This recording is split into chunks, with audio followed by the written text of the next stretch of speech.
इतके जास्त खुश आणि एक्सायटेड काय आहे मी, चला सांगते. नमस्कार मंडळी, मी आरजे स्नेहल. माझ्या खुशीचं कारण होतं सिद्धू दादाचं नाटक. पटकन आवरून मी येऊन पोहोचले आपल्या नाट्यगृहामध्ये आणि फायनली तो क्षण आला, सिद्धू दादाची एंट्री.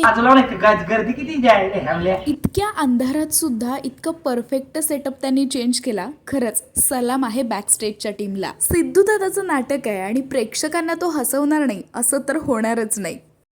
पर पाण्याला जाऊ की नको ऐसा खत में लिखू मैं अच्छी हूँ घबराऊ नको. पण हे नाटक फक्त आपल्याला हसवत नाही तर सध्याचा रियालिटी चेक सुद्धा देतोय की माणूस फक्त जनावर नाही, जनावरापेक्षा विकृत जनावर आहे.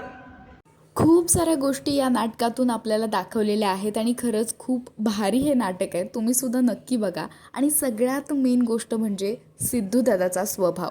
खुद्द स्वतः नाटक संपल्यानंतर शेवटपर्यंत प्रत्येक प्रेक्षकांसोबत तो स्वतः फोटो काढलेला आहे. खरंच सिद्धू दादा कलाकार मोठा असतो पण त्याहूनही मोठी माणुसकी असते हे तू सिद्ध करून दाखवलंस.